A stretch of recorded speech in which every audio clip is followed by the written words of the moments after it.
ബഹുമാന്യരായ സത്യവിശ്വാസികളെ, വിശ്വാസിനികളെ, പരിശുദ്ധ റമദാനിൻ്റെ പുണ്യമാക്കപ്പെട്ട ദിനരാത്രങ്ങളിലേക്ക് പ്രവേശിച്ചിരിക്കുകയാണ് നമ്മൾ. അല്ലാഹു സുബ്ഹാനഹു തആല ഈ മാസത്തിൽ ധാരാളം പുണ്യങ്ങൾ നേടിയെടുക്കുവാനും ജീവിതത്തിൻ്റെ വെളിച്ചമായി, വഴികാട്ടിയായി, ഇവിടെ നിന്ന് അങ്ങോട്ടുള്ള ജീവിതത്തിന് നിയന്ത്രണം വെച്ചുകൊണ്ട് നല്ലൊരു ദീനി ഉന്മേഷം നൽകുവാൻ നമ്മുടെ ഇബാദത്തുകൾക്ക് സാധിക്കുമാറാകട്ടെ എന്ന് ആത്മാർത്ഥമായി, ആമുഖമായി ഓർമ്മപ്പെടുത്തുകയാണ്, പ്രാർത്ഥിക്കുകയാണ്. ദീനുൽ ഇസ്ലാമിൻ്റെ ഒരു പ്രത്യേകത, ഒരു കാര്യം നന്മയായി പരിഗണിക്കണമെങ്കിൽ അതിൻ്റെ ലക്ഷ്യവും അതിൻ്റെ മാർഗവും നന്നായിരിക്കണം. ലക്ഷ്യം നല്ലതാണ്, തോന്നിയ മാതിരി ചെയ്യാമെന്നല്ല. മാർഗം നല്ലതാണ്, അതുകൊണ്ട് ലക്ഷ്യം എങ്ങനെ ആയാലും വേണ്ടില്ല എന്നല്ല. ലക്ഷ്യവും മാർഗവും നന്നായിരിക്കണം. അതുകൊണ്ട് തന്നെ ദീനിൻ്റെ ഏത് കാര്യങ്ങളിലും രണ്ട് പ്രധാനപ്പെട്ട കാര്യങ്ങളുണ്ട്. ഒന്ന് ഇത്തിബാ ആണ്. ദീനിൻ്റെ ഒരു കർമ്മം ചെയ്യുമ്പോൾ എൻ്റെ നേതാവ് സയ്യിദുന വ ഹബീബുന മുഹമ്മദ് മുസ്തഫ സല്ലല്ലാഹു അലൈഹി വസല്ലം അതെങ്ങനെ ചെയ്തു എന്നുള്ളത് ഇത്തിബാ പിൻപറ്റിക്കൊണ്ടായിരിക്കണം, റസൂലുള്ളാഹിൻ്റെ കർമ്മങ്ങൾ പിൻപറ്റിയായിരിക്കണം നമ്മൾ ജീവിക്കേണ്ടത്. രണ്ടാമത്തെ കാര്യം അതിൻ്റെ ഇഖ്ലാസ്, ആത്മാർത്ഥത, നിയ്യത്ത്. ഏറ്റവും പ്രാധാന്യം അതാണ്. ചെയ്യുന്ന കർമ്മങ്ങൾ അള്ളാഹ്ക്ക് വേണ്ടി മാത്രമായിരിക്കണം. നിയ്യത്ത് ശരിയാകണം എന്നാണ് പറഞ്ഞതിൻ്റെ ഉദ്ദേശം. ഇമാം ബുഖാരി അടക്കമുള്ള പണ്ഡിതന്മാർ, അതുപോലെ തന്നെ ഹദീസിൻ്റെ ഒട്ടുമിക്ക ഗ്രന്ഥങ്ങളുടെയും തുടക്കമിടുന്ന ഹദീസ് ഇന്നമൽ അഅ്മാലു ബിന്നിയാത്ത് എന്നാണ്. കർമ്മങ്ങൾ എല്ലാം അള്ളാഹു സ്വീകരിക്കുന്നത് നിയ്യത്തിൻ്റെ അടിസ്ഥാനത്തിലാണ്. ആ നിയ്യത്ത് എത്ര കണ്ട് നന്നാക്കാൻ കഴിയുന്നുവോ അത്ര കണ്ട് കർമ്മങ്ങൾ അള്ളാഹുവിൻ്റെ അടുക്കൽ നമുക്ക് സ്വീകാര്യമാകുമെന്നാണ്. നാം ഒരുപാട് നന്മകൾ ചെയ്യുന്ന ആളുകളാണ്. പ്രത്യേകിച്ച് റമദാൻ വരുമ്പോൾ ഒരുപാട് മറ്റുള്ള പ്രദേശങ്ങളിൽ വരെ നമ്മുടെ ജില്ലയിലേക്കും നമ്മുടെ പ്രദേശത്തേക്കും ആളുകൾ വരുന്നത് നമ്മുടെ നന്മയുടെ ഒരു വലിയ വിശാലത തന്നെയാണ്. പക്ഷെ ആ നന്മയെല്ലാം നാളെ പരലോകത്ത് നമുക്ക് മുതൽക്കൂട്ടായി തീരുന്ന കർമ്മമാകണമെങ്കിൽ അവൻ്റെ നെയ്യത്ത് ശരിയാവുക എന്നുള്ളതാണ് ഏറ്റവും പ്രധാനപ്പെട്ട കാര്യമെന്ന് നമ്മൾ മനസ്സിലാക്കണം.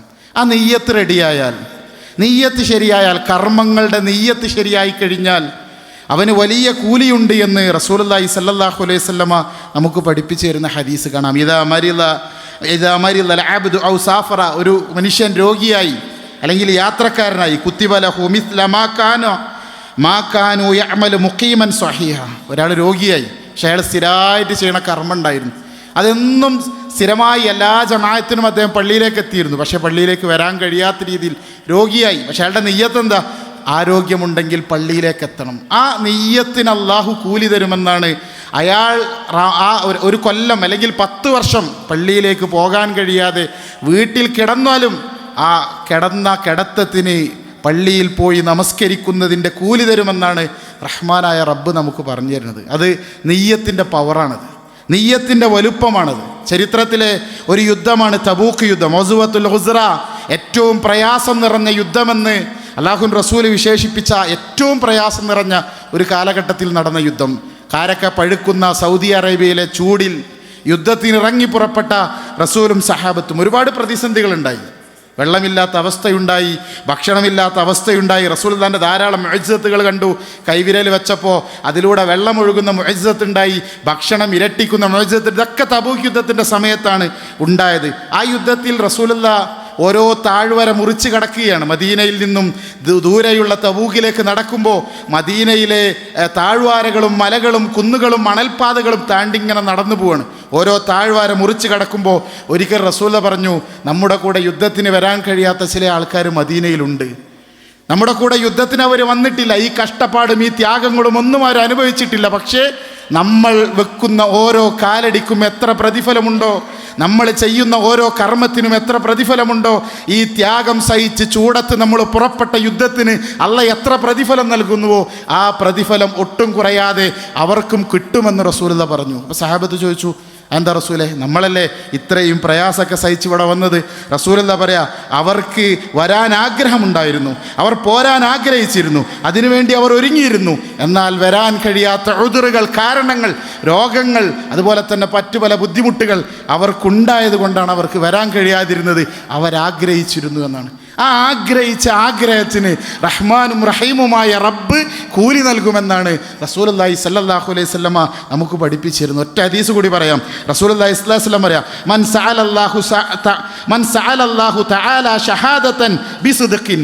ഒരാൾ ആത്മാർത്ഥമായി ഷഹാദത്ത് ആഗ്രഹിച്ചു, ഒരാൾ ആത്മാർത്ഥമായി ഷഹീദാകാൻ ആഗ്രഹിച്ചു, അള്ളാഹിൻ്റെ മാർഗത്തിൽ യുദ്ധം ചെയ്ത് ഒരാൾ ആത്മാർത്ഥമായി ഷഹീദാകാൻ ആഗ്രഹിച്ചു.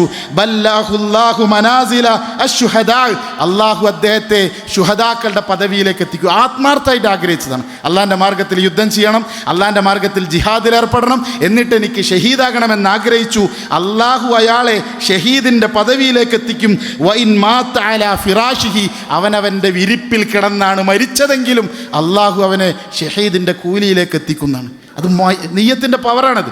ആഗ്രഹിച്ചതെന്താ?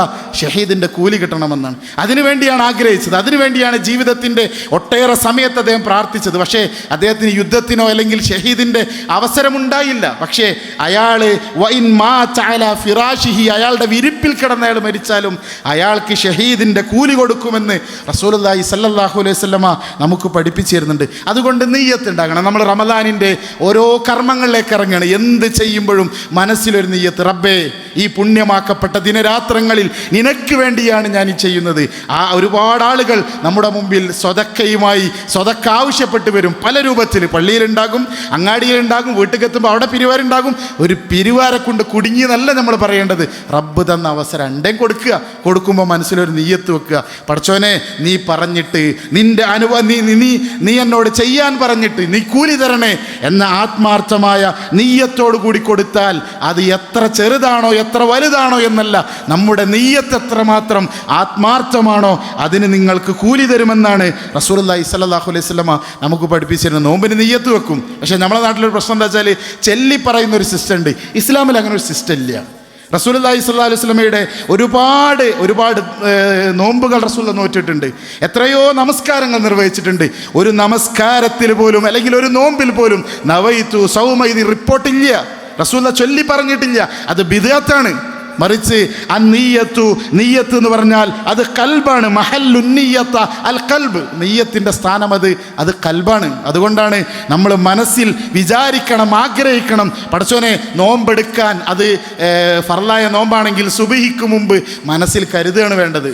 അത് വിളിച്ച് പറയലല്ല, അത് റസൂലുള്ളാഹിൻ്റെ ചര്യയിലില്ലാത്തതാണ്. അതുകൊണ്ട് എപ്പോഴും ആ നിയ്യത്ത് ഉണ്ടാകണം. നിയ്യത്തില്ലെങ്കിൽ നമ്മുടെ കർമ്മങ്ങൾ വെറുതെ ആയി പോകും. ഇന്നമൽ അഅമാലു ബിന്നിയാത്ത് എന്ന ഹദീസിൻ്റെ വ്യാഖ്യാനത്തിൽ പണ്ഡിതന്മാർ കൊടുക്കുന്ന 2 വാചകം കൂടി പറഞ്ഞ് അവസാനിപ്പിക്കും. ഇബാദാത്തു അഹ്ലുൽ ഒഫ്ല, ഒഫ്ലത്തിലായ ഇബാദാത്തു അഹ്ലുൽ ഒഫ്ല, ഒഫ്ലത്തിലായ അശ്രദ്ധയിലായ ഇബാദത്തുകൾ. വലിയ ഇബാദത്തൊക്കെ ചെയ്തിട്ടുണ്ട്, പക്ഷേ അശ്രദ്ധമായി ചെയ്തതാണ്. ആ ഇബാദത്തുകൾ അത് നിത്യകർമ്മങ്ങളായി തീരും. നമ്മൾ നിത്യം ചെയ്യണ കുളിക്കുക, പല്ലേക്കുക, ഇതെല്ലാം ആ രീതിയിൽ പോകും. എന്നാൽ ഉറപ്പുള്ള ഈ നെയ്യത്ത് വെച്ചിട്ടുള്ള ഏതൊരു ചെറിയ കർമ്മവും അത് ഇബാദത്തായി മാറുന്ന, രാവിലെ വീട്ടിൽ നിന്ന് പള്ളിയിലേക്ക് ഇറങ്ങുമ്പോൾ വലതുകാലിൽ ചെരുപ്പ് ധരിക്കുമ്പോൾ ഇതെൻ്റെ റസൂല് പറഞ്ഞിട്ട് അതിന് കൂലിയാണ്. വലതുഭാഗത്ത് വസ്ത്രം ധരിച്ച് തുടങ്ങുമ്പോൾ ഇതെൻ്റെ റസൂല് പറഞ്ഞിട്ട് അതിന് കൂലിയാണ്. ഉറങ്ങാൻ കിടക്കുമ്പോൾ വലതുഭാഗത്തേക്ക് ചെരിഞ്ഞ് കിടക്കുമ്പോൾ ഇതെൻ്റെ റസൂല് പറഞ്ഞിട്ട് അതിന് കൂലിയാണ്. വസ്ത്രം വൃത്തിയാക്കുമ്പോൾ വസയാബക ഫതഹിർ, ഇതെൻ്റെ ദീന് പറഞ്ഞിട്ട് എന്ന് വിചാരിച്ച് വസ്ത്രം വൃത്തിയാക്കിയാൽ അതിന് കൂലിയുണ്ട്. രാവിലെ വീട്ടിൽ നിന്നും ബൈക്ക് സ്റ്റാർട്ട് ചെയ്ത് ജോലിക്കിറങ്ങുമ്പോൾ ഇതെൻ്റെ റബ്ബ് പറഞ്ഞിട്ട് എൻ്റെ റസൂല് പറഞ്ഞിട്ട് ദീന് പഠിപ്പിച്ചിട്ട് ഭാര്യയെ, മക്കളെ, കുട്ടികളെ, ഉപ്പയെ, ഉമ്മയെ നോക്കാൻ വേണ്ടി ഞാൻ ജോലിക്കിറങ്ങുന്നു എന്ന് തീരുമാനിച്ചാൽ വീട്ടിൽ നിന്നിറങ്ങി വൈകുന്നേരം വീട്ടിലേക്ക് തിരിച്ചെത്തുന്ന ആ നിമിഷം വരെ കൂലി തരാമെന്നാണ് റഹ്മാനായ റബ്ബ് നമ്മളോട് പറഞ്ഞത്. അതുകൊണ്ട് ആത്മാർത്ഥമായി നിയ്യത്തുണ്ടാകുക. ഏത് കർമ്മത്തിനും നിയ്യത്തുണ്ടാകുക. ഏത് കർമ്മത്തിനും നിയ്യത്തുണ്ടായാൽ വലിയ കൂലിയുണ്ട് എന്ന് മനസ്സിലാക്കണം. മുആദ് റളിയല്ലാഹു അൻഹുവിനോട് റസൂലുള്ളാഹി ചോദിക്കുന്ന ഒരു ചോദ്യമുണ്ട്. യാ മുആദ്, നിന്റെ രാത്രി നമസ്കാരം എങ്ങനെയാണ്? മുആദ് റളിയല്ലാഹു അൻഹു പറഞ്ഞു, റസൂലേ, എൻ്റെ രാത്രി നമസ്കാരം എനിക്ക് ഉറങ്ങാൻ നിശ്ചയിച്ച സമയം ഞാൻ ഉറങ്ങി തീർക്കും. എന്നിട്ടോ ഞാൻ നേരത്തെ ഉറങ്ങും. ഉറങ്ങാൻ കിടക്കുമ്പോൾ എൻ്റെ മനസ്സിലെ നിയ്യത്ത് നേരത്തെ എണീക്കണം, തഹജ്ജുദ് നമസ്കരിക്കണം. എന്നിട്ട് ഉറങ്ങാൻ നിശ്ചയിച്ച സമയം ഞാൻ ഉറങ്ങി ഉറങ്ങി തീർക്കും. എന്നിട്ടോ ഞാൻ അതിനുശേഷം നേരത്തെ എണീറ്റ് തഹജ്ജുദ് നമസ്കരിക്കും. അള്ളാഹുവിൻ്റെ റസൂലെ ഞാൻ ആഗ്രഹിക്കുന്നു എന്താ ആഗ്രഹിക്കുന്നത്? എൻ്റെ ഉറക്കിന് എൻ്റെ നമസ്കാരത്തിൻ്റെ കൂലി കിട്ടണമെന്ന്. റസൂല കിട്ടുന്ന പറഞ്ഞത്, ഉറക്കിന് നിസ്കാരത്തിൻ്റെ കൂലി കിട്ടും. കാരണം ഉറങ്ങാൻ കിടക്കുമ്പോൾ ആഗ്രഹിച്ചത് നേരത്തെ എഴുന്നേൽക്കണം, അള്ളാഹുവിൻ്റെ മാർഗത്തിൽ നമസ്കരിക്കണമെന്നാണ് ഓരോ ആ മനുഷ്യൻ, ആ മഹാനായ പണ്ഡിതൻ ആഗ്രഹിച്ച, മഹാനായ സഹാബി ആഗ്രഹിച്ചത് നമുക്ക് കാണാൻ കഴിയും. അപ്പം നീയത്തുണ്ടോ നമ്മുടെ കർമ്മങ്ങൾക്ക് വലിയ പ്രതിഫലം കിട്ടും. നീയത്തില്ലാതെ എത്ര വലിയ കർമ്മം ചെയ്താലും ആ കർമ്മങ്ങൾ വെറുതെയായി പോകും. ഇനി പ്രയാസം പ്രതിസന്ധി ഒക്കെ ഉണ്ടാവും മനുഷ്യൻ്റെ ജീവിതത്തിൽ. അത് വരുമ്പോൾ അതിൽ പോലും നീയത്ത് കൊണ്ട് കൂലി നേടാമെന്ന് റസൂല്ല പറഞ്ഞു. സൈനബ റളിയല്ലാഹുവിൻ്റെ കുട്ടി രോഗാസന്നനായി കിടക്കുക. റസൂല്ലാൻ്റെ അടുക്കലേക്ക് ആളെ വിട്ടു. റസൂല്ല പറഞ്ഞു, ഇന്നലില്ലാഹി മാ അഹദ വലഹു അള്ളാഹു നൽകിയതാണ് ആ കുട്ടിയെ. അള്ളാഹു സമയമാകും. വക്കുല്ല ഇൻദഹു ലി അജലി മുസമ്മ, അള്ളാഹിൻ്റെ അടുക്കൽ എല്ലാത്തിനും ഒരു നിശ്ചിത അവധിയുണ്ട്.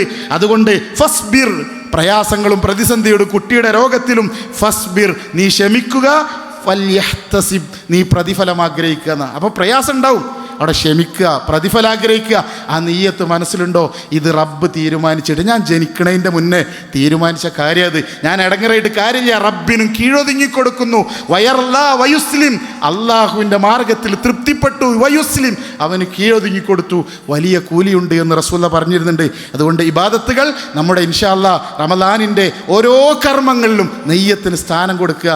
ഖുർആൻ ഓതുമ്പോൾ, പള്ളിയിലിരിക്കുമ്പോൾ, പള്ളിയിലേക്ക് വരുമ്പോൾ, അതുപോലെ തന്നെ റവാത്തിബ് സുന്നത്ത്, അല്ലാത്ത സുന്നത്ത് ഏതിനും അതിൻ്റെ നെയ്യത്ത് മനസ്സിൽ വെച്ചുകൊണ്ടായിരിക്കണം നമ്മൾ കർമ്മങ്ങളിലേക്ക് ഇറങ്ങേണ്ടത്. എന്നാലേ അത് നമ്മുടെ നാളെ പരലോകത്ത് അല്ലാഹുവിൻ്റെ കോടതിയിലേക്ക് ചെല്ലുമ്പോൾ വലിയ വലിയ സൽക്കർമ്മങ്ങളായി അവിടെ നമുക്ക് കാണാൻ കഴിയുകയുള്ളൂ. അല്ലാഹു സുബ്ഹാനഹു വ തആല അനുഗ്രഹിക്കുമാറാകട്ടെ. നമ്മുടെ പ്രിയപ്പെട്ട സഹോദരൻ്റെ കുട്ടി വൈഫ് മഞ്ഞപ്പിത്തം ബാധിച്ച് ഹോസ്പിറ്റലിലാണ്. പ്രാർത്ഥിക്കാൻ പ്രത്യേകം അഭ്യർത്ഥിച്ചിട്ടുണ്ട്. നമ്മുടെ പള്ളിയിൽ സജീവമായി ഉണ്ടാകുന്ന കുടുംബമാണ് അവരെല്ലാവരും. അതുകൊണ്ട് സജീവമായ പ്രാർത്ഥനകൾ ഇനിയുള്ള ദിവസങ്ങളിൽ നമ്മുടെ ഭാഗത്ത് നിന്ന് ഉണ്ടാകുക. അല്ലാഹു സുബ്ഹാനഹു വ തആല അവരുടെ പ്രയാസങ്ങളും പ്രതിസന്ധികളും രോഗങ്ങളുമൊക്കെ എത്രയും പെട്ടെന്ന് ശമനം നൽകി അനുഗ്രഹിക്കുമാറാകട്ടെ. പരിശുദ്ധ റമദാനിൻ്റെ ദിനരാത്രങ്ങൾ പൂർണ്ണമായി ഉപയോഗപ്പെടുത്താൻ അല്ലാഹു നമുക്ക് തൗഫീഖിനെ പ്രദാനം ചെയ്യുമാറാകട്ടെ. വാഖിറു ദഅവാനാ അനിൽ ഹംദുലില്ലാഹി റബ്ബിൽ ആലമീൻ. അസ്സലാമു അലൈക്കും വറഹ്മത്തുള്ളാഹി വബറകാതുഹു.